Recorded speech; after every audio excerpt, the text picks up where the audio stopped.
Tao in Chinese simply means the way. As a philosophy, it is to find balance and harmony with the universe.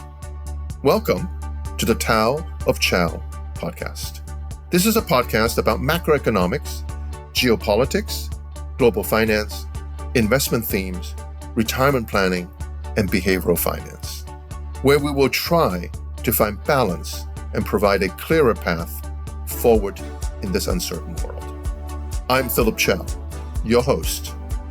Each episode, I will feature an industry guest, a person in the trenches, a practitioner, to discuss a relevant topic in which my guest has expert knowledge and wisdom. I'm pleased to introduce today's guest, my friend, Richard Weiss, who is the Senior Vice President and Chief Investment Officer of American Century Investments for multi-asset strategies. Rich oversees a team that manages the firm's multi-asset strategies and serves on the American Century Investment Asset Allocation Committee, which is responsible for establishing investment policy and reviewing investment decisions for all of the firm's $45 billion multi-asset products. Rich holds a bachelor degree in finance and statistics from the Wharton School, Business School, University of Pennsylvania, and an MBA in finance and econometrics at the University of Chicago. He has authored many academic papers and is well known for his advanced work in the field of global investing. So, Rich, thank you so much for being here. My pleasure, Philip. Always a pleasure. Thank you for having me today. Well, it's always great to see you. I'm going to start our conversation by really framing the issue first. So there's another way of saying I'm going to set you up first, and then let's see how you get out of it, so to speak. So over the years, I have benefited from hearing your investment insights, of course, and I've asked you.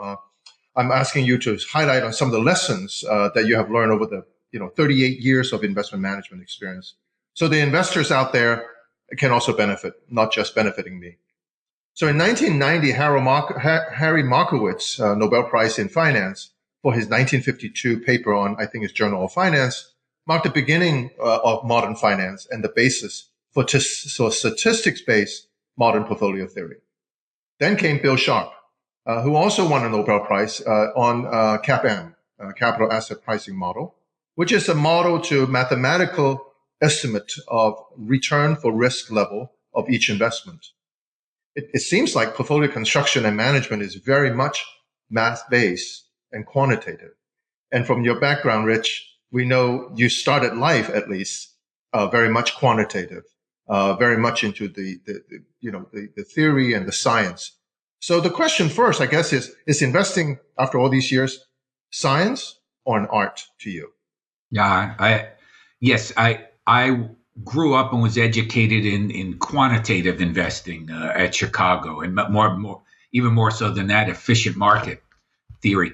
But what I've learned over the years, Philip, and I remind myself of this often, anybody, my colleagues, people I work with, this is finance, not physics. And even though when I entered the business, I very much assumed it was a physical science, math, rules, formulas, as opposed to, let's say, at the opposite, at the other extreme, art, perception, eye of the beholder, subjective sciences. Over the years, I've come to learn that it's a combination of both. It is definitely not a pure science like physics. And actually, there was a recent article, James Choi, he's at Yale, and it's published by the NBER, the National Bureau of Economic Research, and so you can get it online for free.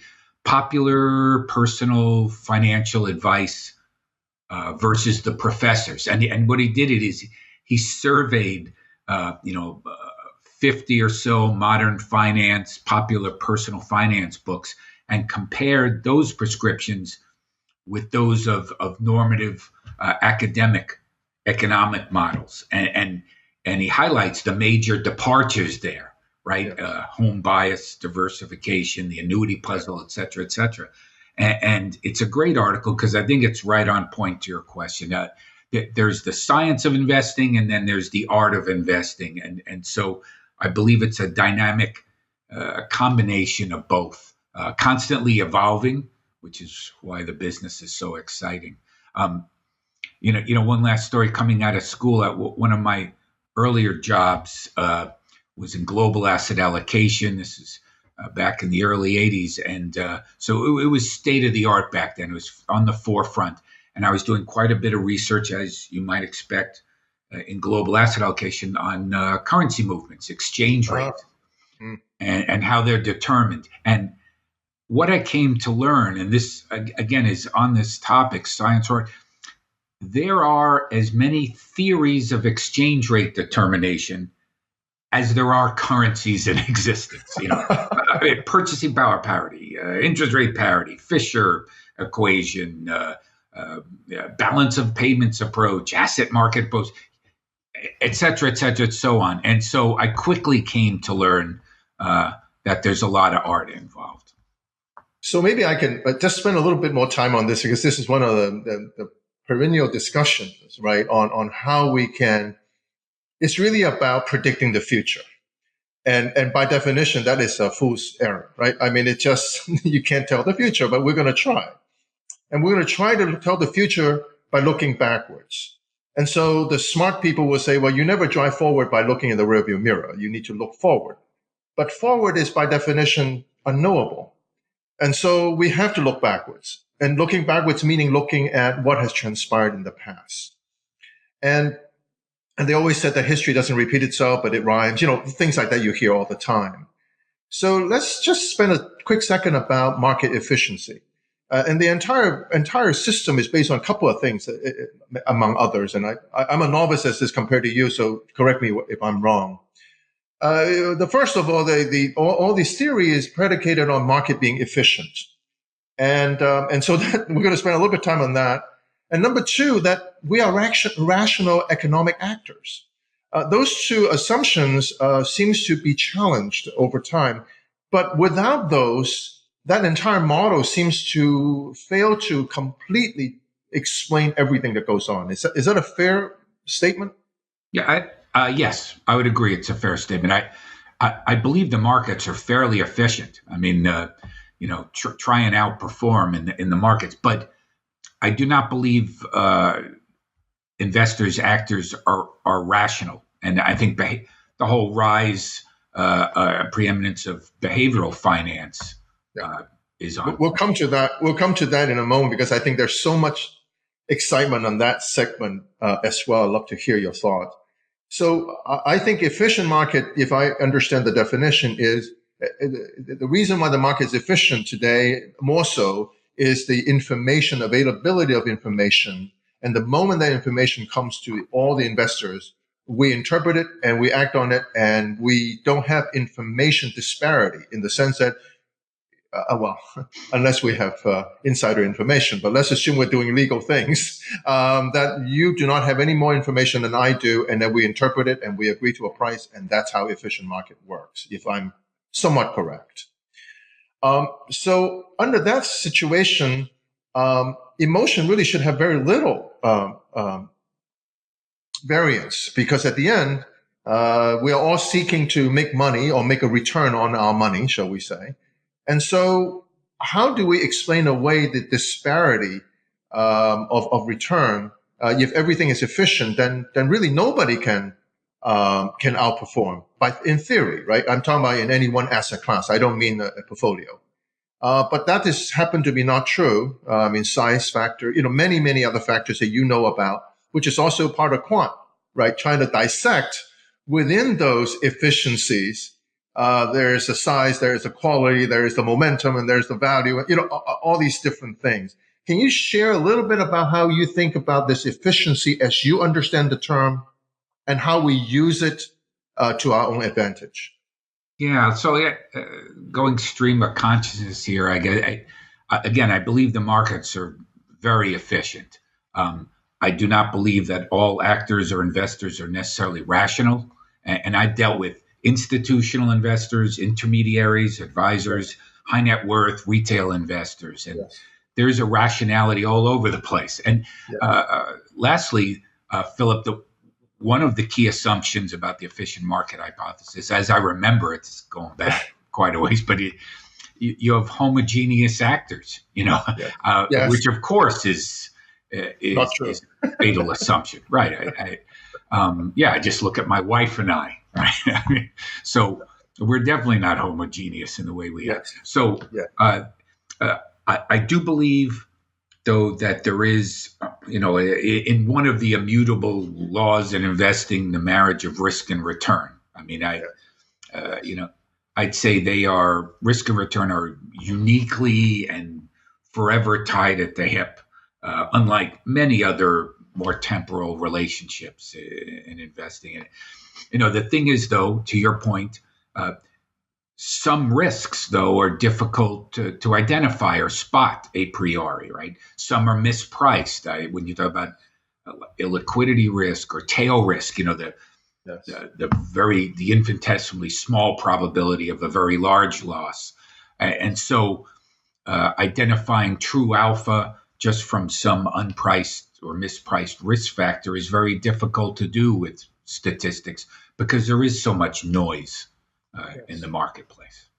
Terrific. So I give you my sort of definition of efficient market. I think efficient market to me means the market is efficiently representing all the emotions of all the participants.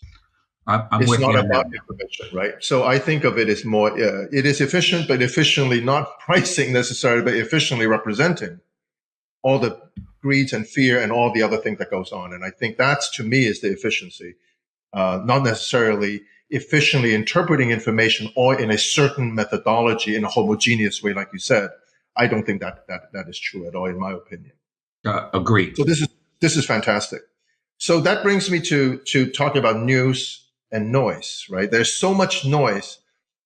You manage and you are responsible in managing the team yourself in a lot of money, and a lot of people who are investing in your funds.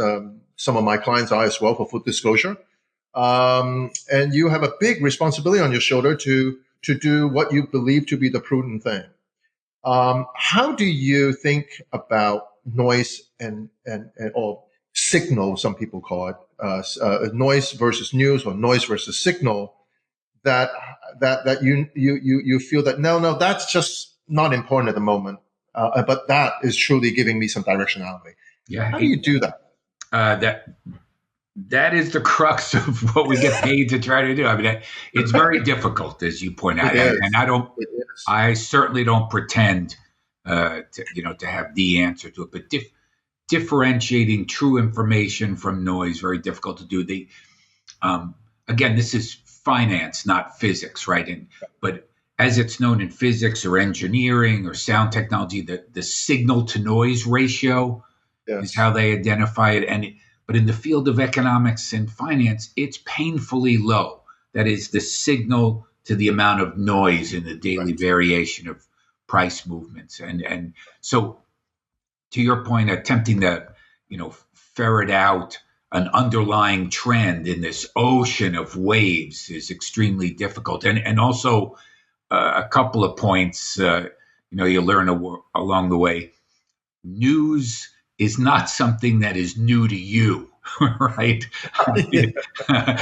Just because you read something yesterday doesn't make it new. And even further, the media, certainly TV, but maybe less so some of the print sources. But TV, I mean, they're in the business of getting ratings for them primarily, not necessarily providing news. And so I would argue one of the best sources for news is getting to the raw data.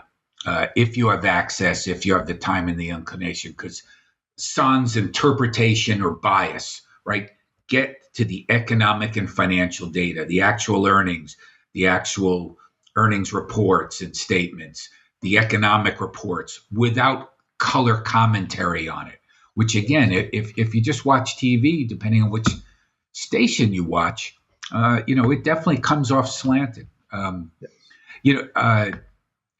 This news and noise, it brings to mind, I know you know this, what is it? The four most dangerous words in the investment business are this time is different. This time is different. Yes. I think it was attributed to Sir John Templeton, but Yeah. there's, I think this is on topic. There was one of the professors I had back in grad school, Eugene Fama. I mean, he was sure. up there with Bill Yes. Sharp and others, discovering the capital asset pricing model. And so I Yes. had him at Chicago, a great professor. Yes. So I could tell you stories about him. But by the way, this is in Chicago, but he was always tan. And that's because in the winter semester or quarter, he would go to Stanford and teach. So I see. He was no dummy. I thought you were suggesting he was going to spray his skin with some color. I think he was a tennis player.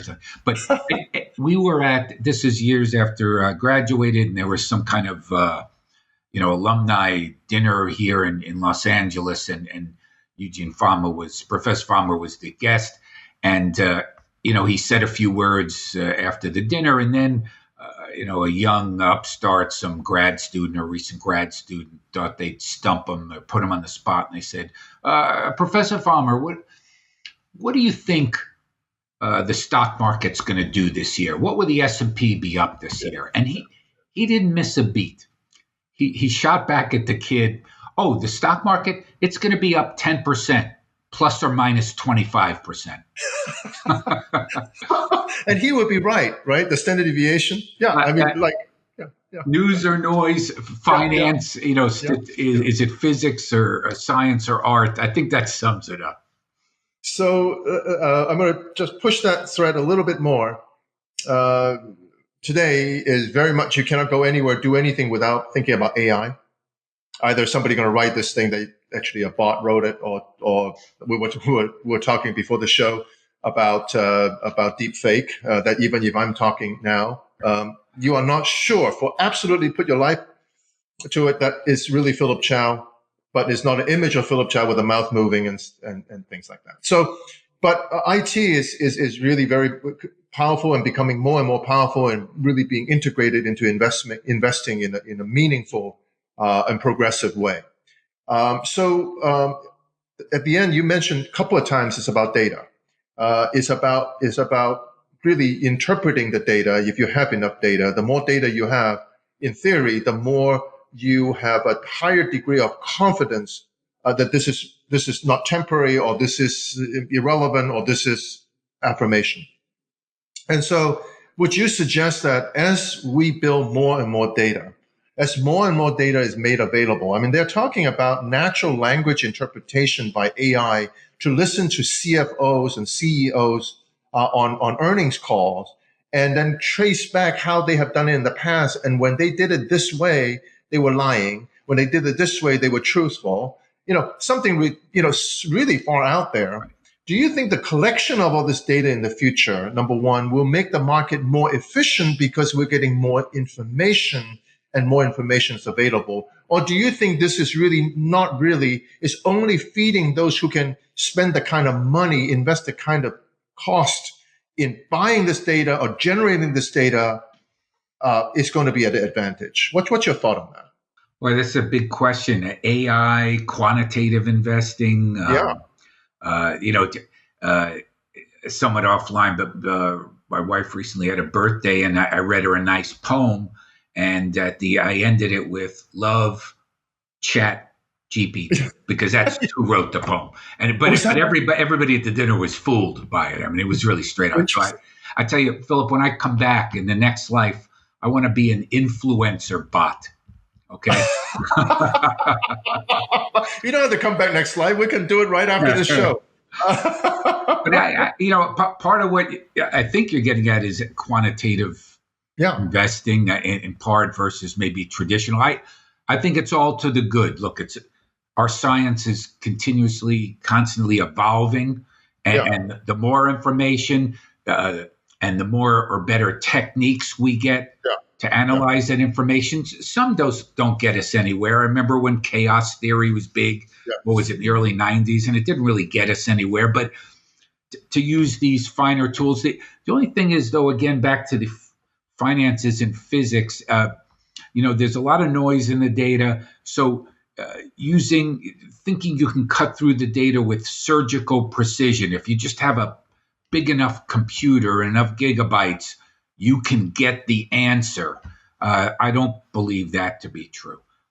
What about at the end of the day, data is just no more than building blocks. It's just building material to create some shape that you want to create.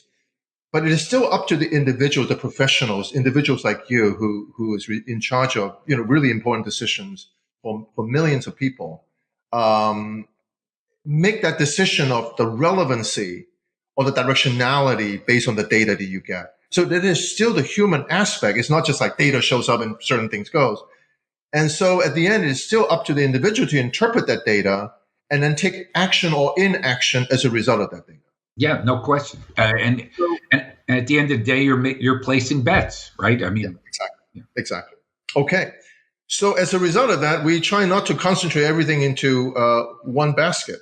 So hence we have this quote unquote free lunch called diversification. Except there are times that diversification didn't work too well. There are two parts of this diversification I'd love you to sort of talk about.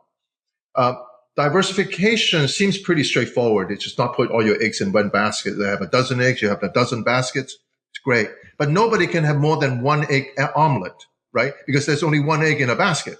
So if anybody want to eat more than one egg, they need to have two baskets or three baskets or what have you. And what I'm saying is over diversification is a guarantee of low return. Sometimes, most of the time. However, no diversification has elevated the possibility of all the eggs get dropped on the floor and you don't have any omelets. Last year was one of those rare occasions that if you have over diversified, you actually done well. If you have cash, you have commodities, you have other things that which not everybody, well, they have trained not to because over the last 15 years, commodity haven't done anything and cash has given you nothing. But last year, you look at the 60-40, all these people talking about the end of 60-40, which is ridiculous. But anyway, the end of 60-40, blah, blah, blah, no diversification benefit. Nobody was complaining when the correlation between stocks and bonds were going up. Everybody's really happy. Wow, I made money in bonds. Wow, I made money in stocks. But when they go the other way, everybody's complaining. So share with us a little bit about the power of diversification. What should we be expecting? And then the balance between too diversified vis-a-vis not diversified enough. Can you talk a little bit about that? Sure. I when we hit before the issue of risk and return, I think I said it's one of investment's immutable laws.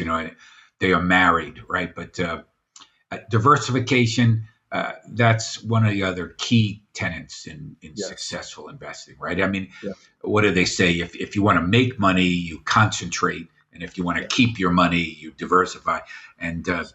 But I think diversification is one of the few, maybe the only free lunch in the investment business. It's a gimme. And without going into the boring detail, I mean, you could diversify obviously across issues, individual issues, sectors or industries, geographies, of course, although there's a lot of overlap between geographical and sector diversification. Yes. Duration, credit quality, et cetera, et cetera. There is another type of diversification. It's not prescribed in academia, but diversification across time. And so, whether you have one portfolio or you're managing money for several portfolios, legging in over time, what they refer to as dollar cost averaging, is a good way to diversify across the time spectrum. Or if you have one strategy and applying it to many different clients, if you start them at different time periods, you're likely to have a nice normal distribution of successful results. You're not betting on the same strategy at the same time if you span it out. So there's a lot of ways to diversify. Generally, they're always helpful. To your good point, there is a limit to it.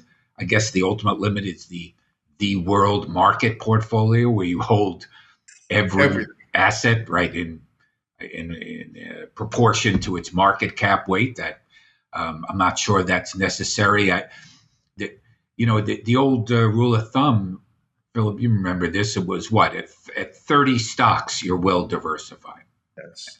I seem to recall. Now, of course, a little more complicated than that because you pick 30 stocks all in the oil industry, you're not very well diversified.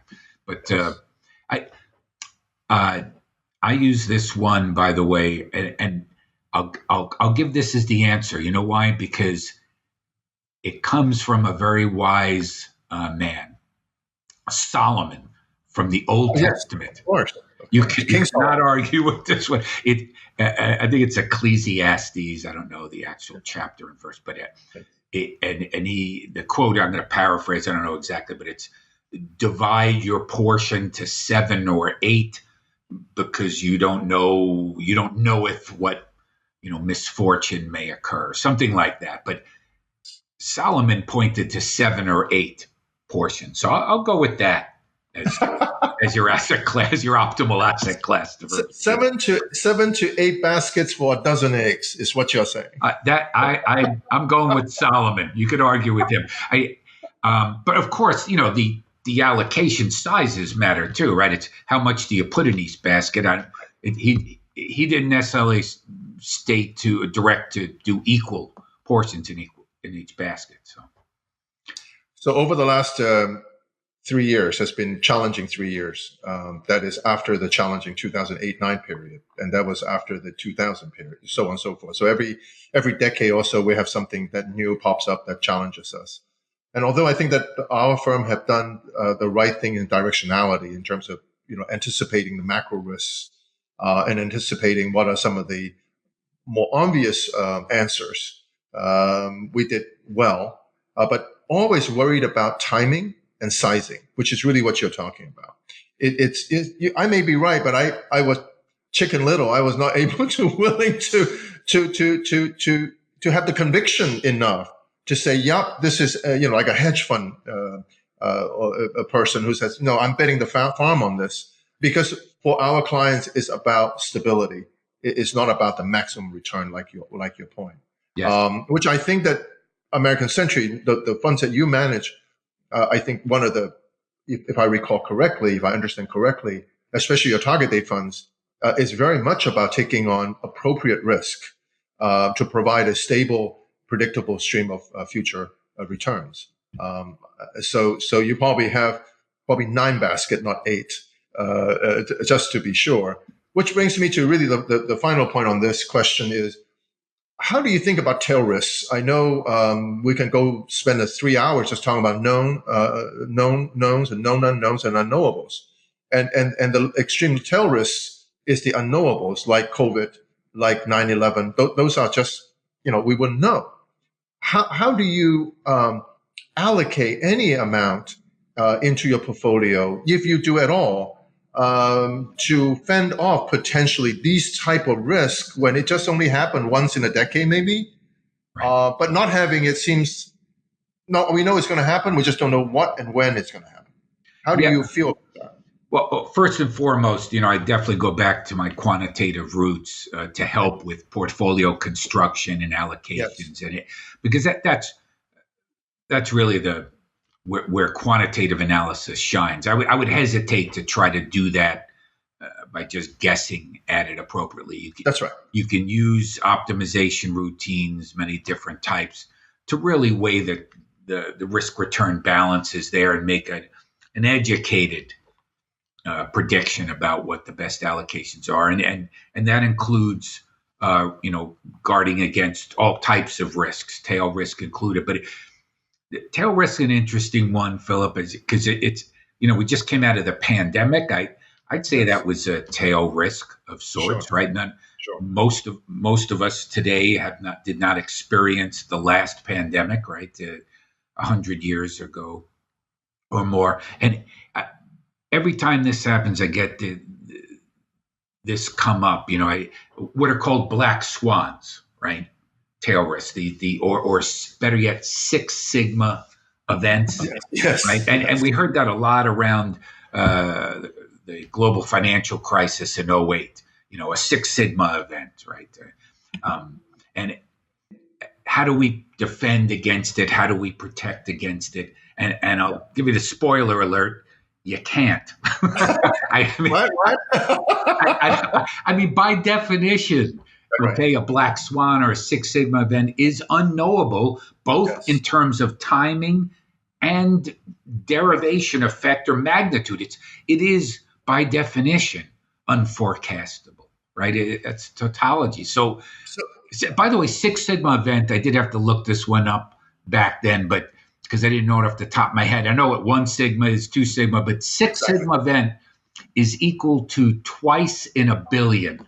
Okay, and to try to protect that against that risk, even if you knew what it was coming, would be so costly, right? As to make it just impractical. But the problem, Rich, is that the 100-year flood happened every 20 years or 10 years. Yes. And that's the problem. The problem is not that we can prevent it, but it's actually not a 100-year flood.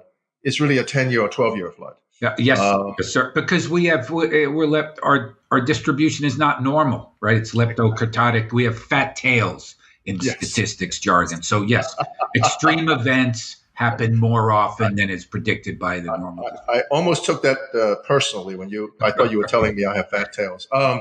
So thank you, Rich. Finally is benchmarking. I think most retail investors are not really thinking their performance against a benchmark. In other words, hey, I think I should be making 20%, or I think I should be making 80%, or I think my neighbor made 12. Well, how come I made 6? They're applying different, probably the if I may say, wrong benchmark. And even if they're applying a correct benchmark, but is it correct benchmark to them, right? So it's very different from an individual investing than, say, institutional investing. It's just emotion is different. The process is different. How would you advise the audience when you say, well, gee, I know there are people who try to do it themselves, which is fine. But I think if they're going to do it themselves, they need to have the proper benchmark. How do you advise that? Critical to set it up front. Without benchmarks, how do you know if you succeeded or failed?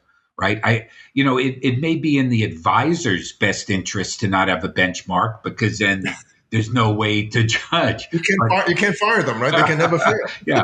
Look how good I did. Exactly. In our business, it's all relative, right? What's the old joke? 2 campers, right? They're sitting around the fire, and a bear comes out of the woods, right? And one of the campers takes off running. The other one sits down and starts to put his sneakers on. The other camper says, "What are you doing? There's a bear." And the camper number 2 says, "I don't have to outrun the bear. I just got to outrun you," right? And that's what it is in the investment business, setting that benchmark appropriately and beating it. So setting reasonable return expectations, and this is key, with an assumed attached level of risk to it. So, and in the institutional world, they're well schooled on that. That's de rigueur. But and when you get into the high net worth or retail investor world, it gets muddied. And, many times we deal with clients that have disconnected or unrealistic expectations.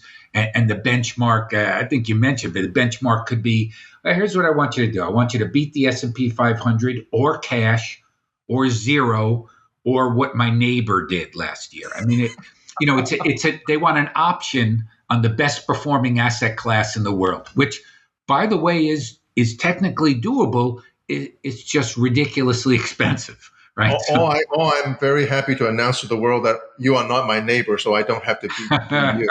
I am very fortunate that I'm your neighbor. Thank you, Rich. Setting appropriate benchmarks, the first thing you got to do with a client if you're in this business. And I would argue it obviously is to the benefit of the client, and it is ultimately to the benefit of the advisor or the portfolio manager.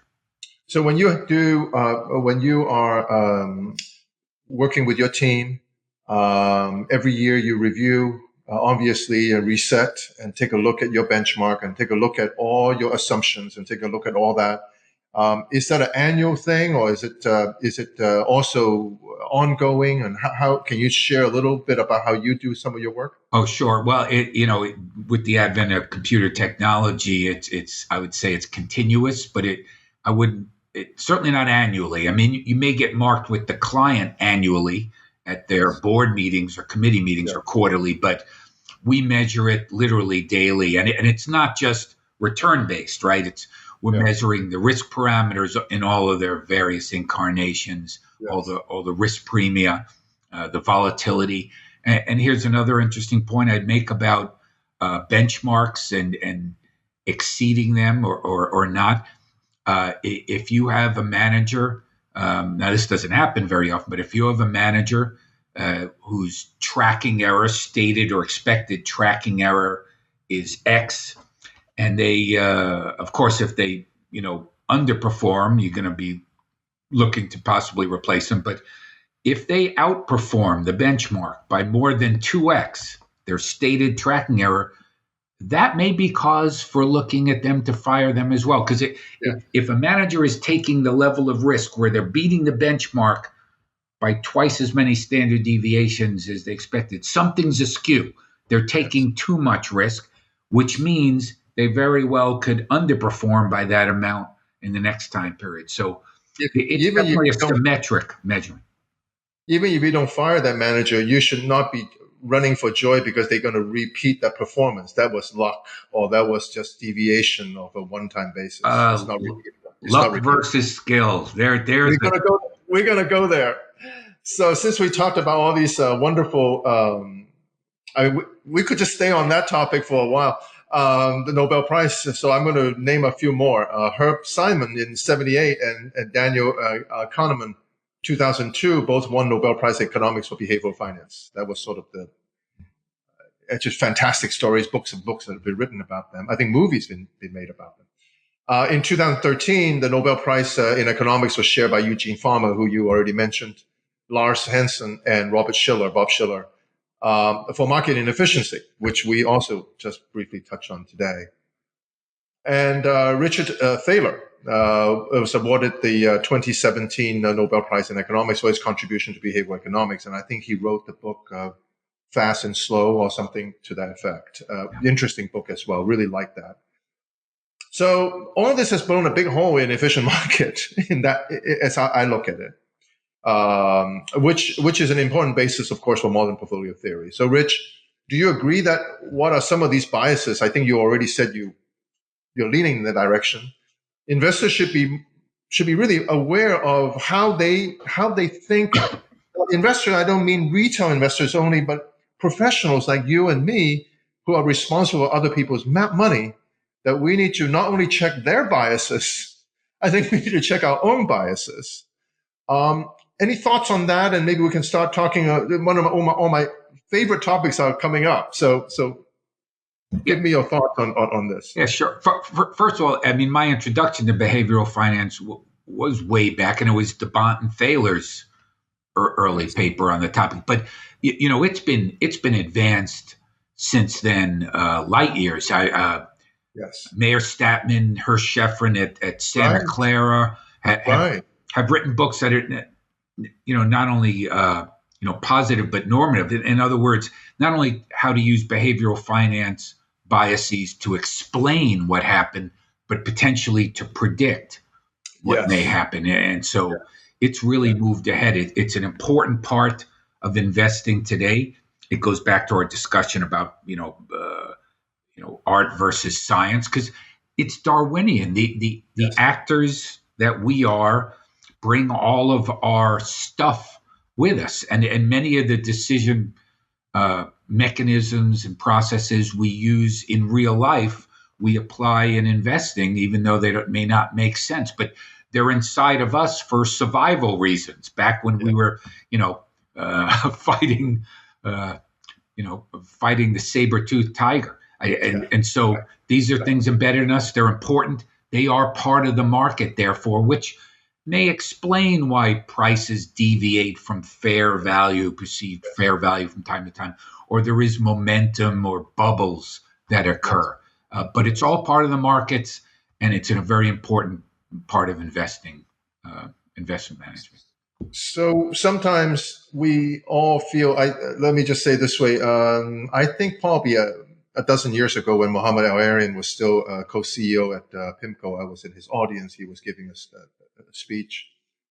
And it was like after the great financial crisis, and the whole world was healing from it at the time. And he made a comment that I always remember, is that sometimes doing nothing is more important than doing something. And that we are almost like Pavlov dogs, that we have to do something. We have to we're paid to do something. We're not paid to do nothing. And to understand sometimes doing nothing is the right thing to do. By not doing something is actually doing something. I mean, that sounds crazy. That was a wonderful, wonderful thing to think about, and we all philosophically agree. But how do we know when not to do something and when to do something remains the issue. But at least we should be conscious, I think, from not or resisting, as you have said before, knee-jerk reactions. No question. How do you do that in your daily lives at work with your team, Rich? Yeah, well, emotional responses are almost invariably wrong, and I'm talking about not only other people's gut feels, but mine included. And risk, for example, it's not a four-letter word. I mean, risk is something. Risk and volatility is something should be recognized, identified, expected, measured, and accounted for before your first investment decision's ever made. It's not something to react to ex post. So, knee-jerk reacting in response to a price movement is generally a silly thing to do. Selling after a downturn, that doesn't make any sense to me. Your investment's actually cheaper and potentially more attractive. So, knee-jerk reactions never good. To the point you made about not swinging at every pitch, yes, I think is brilliant and also important. Which is why, again, going back to my, religion or beginnings as a quantitative investment manager, if you have a process, whether it be quantitative or traditional, a set process, then you know when to swing at a pitch and when not to, right? And that's the important of setting down a process. There are managers out there I've seen that come across as frenetic because they're always doing something. I think of Wile E. Coyote, just bang, bang, bang, bang. I'm selling this, I'm buying that, I'm switching out of this, and the transaction costs and turnover are scary, but they appear to be doing a lot of things. Don't confuse activity with value added. Right? Yeah. Is the idea. That is so hard. That is so hard I think for advisors, for intermediaries. They feel that, client didn't hire you to sit on your duffs. I mean, they want you to do something. Well, I think they hire you for your conviction. They hire you for your experience and wisdom. And if you tell them that this is really the right course, you don't have to act. But that's a learned skill. That is not a intuitive skill. Yes. Yeah. Your natural inclination is to keep doing something. But exactly. Again, if you have an investment process that's well specified, you know when to act and not to. Let's take a moment for that. There's a book I think I mentioned to you a few months earlier by Annie Duke. It's called Thinking in Bets, which was very informative. And I want everybody to go buy that book, even though I don't get any royalty from it. But I'll just give you sort of one sentence. What she has said was very clear that there are two components to the outcome. There is the process component, and then there is the unknown component. So if you are judged only by results, is what she called resulting. If you only judge by results, then you have discounted the process and you only care about the unknowable, because the unknowable is what we call luck. So sometimes you can get the process wrong, but you're lucky, you did well. Sometimes you get the process right and you're unlucky, you did poorly. But the only thing that you can control is your process. You cannot control that unknowable. Right. So at the end of the day, let's not judge by the result only, but let's take a look at your process. If your process is well honed and is updated, is monitored, is reasoned, is prudent, is all the things, then the outcome over time will do fine. So that's a really a wonderful way to think about, right, investing, which is your point. It's really about process. No question. And why every major consulting firm worth their salt looks as much or more into your process as it does almost as an afterthought about performance, right? Yes. I once did the calculation, but Philip, you forgive me, we talked about it before, but you know this old adage about the lucky coin flipper. If you'll allow me. So you line up 1,000 people, you give them each a coin. They each flip the coin 10 times. So you have 10,000 flips. Now, on average, across those 10,000 flips, you're going to have roughly 50% heads, 50% tails, maybe 4,780 heads and 5,200 tail, whatever it is. But it's going to be somewhere around 50-50 across the entire distribution. But the important point I want to make is there is very likely to be, almost certainly to be, out of those one coin flippers, 1 out of 1,000, that flipped all 10 heads or all 10 tails. But let's take the one who flipped all 10 heads. Is that person a good coin flipper, right? Would you pay that person to flip a coin for you? And of course you wouldn't. It's the laws of probability, right? And so when someone, presents to you that, that their alpha is 50 basis points a year or whatever, vis-a-vis some benchmark. But you have an annual standard deviation of stocks of 25% a year, or a tracking error of 6% a year. I calculated it would take you over 600 years to determine if that manager actually has skill or if they've been lucky, to determine it with statistical certainty. So you cannot just rely on the numbers for that reason. It is impossible to discern luck from skill just on the numbers in our lifetimes. Yes. Terrific. I have so many more things like overconfidence bias, confirmation bias, blind spots. Maybe we can end on blind spots. I certainly everyone have blind spots. I think number one is to realize your blind spot. And how do we realize that blind spot? And you just, by definition, if you have blind spots, you can't realize it because you're blind to those spots. So I think that, since the Greek days that they talk about bringing in, opposing views, bringing in people who totally disagree with you, and get a diversity of views and talk it through and debate, and to be open-minded and to see what other people see that maybe you don't see or you don't agree with.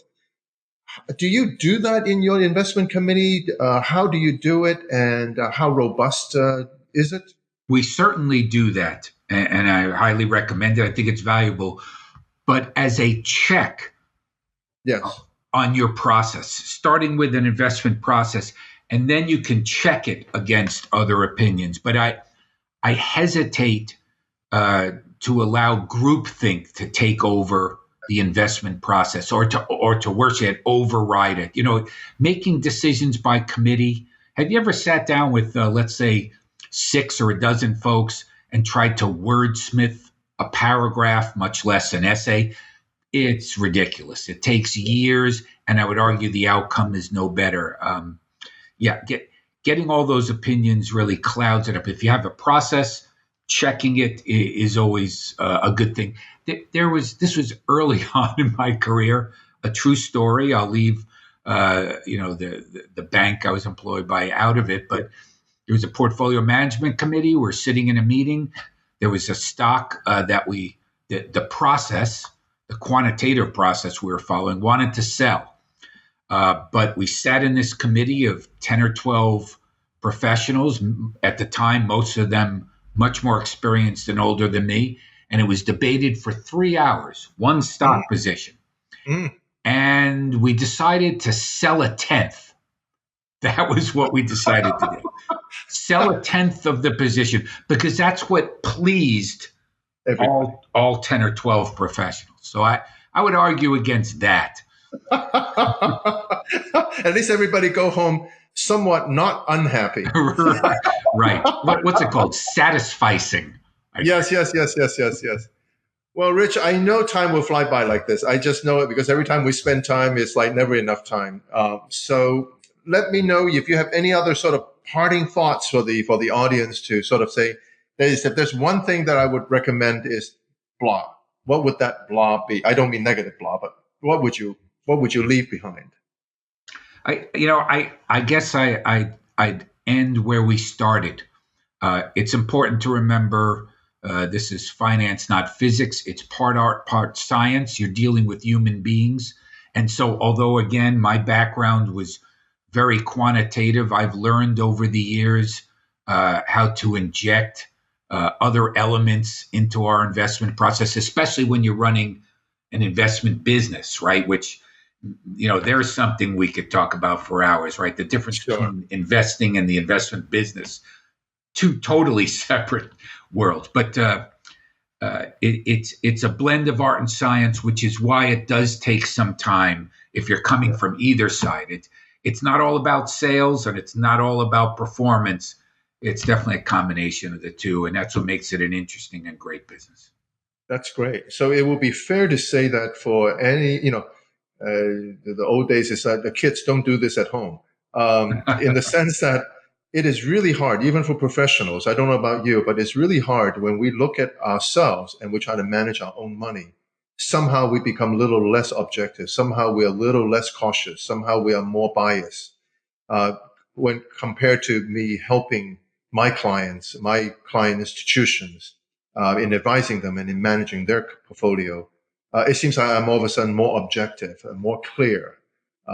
So I think it's really hard for individual investors to do all the things that we just barely touched on, and to do it well and do it well over time. I think that's really hard.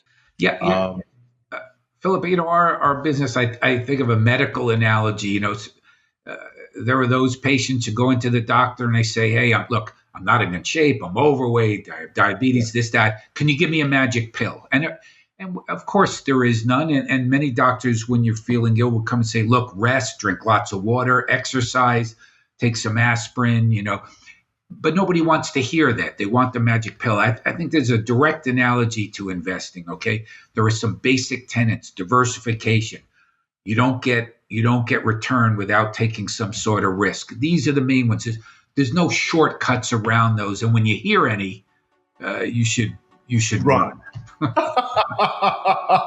With that, Rich, I can't tell you how much I enjoy spending time together today. And thank you so much for sharing your valuable experience and nuggets and wisdom with us. And I hope that we'll have another opportunity to do this again and to hopefully spread your wisdom further and farther into the investment universe. So thank you for being with us. Very really kind. Good. Always a treat. Always a treat, Phil. Thank you. Thank you. Thank you. You can always find more episodes by visiting philipchao.us/podcast or find us on your favorite podcast app. You can always leave us feedback, ask questions, or request a topic for us to discuss by sending an email to pc@philipchao.us.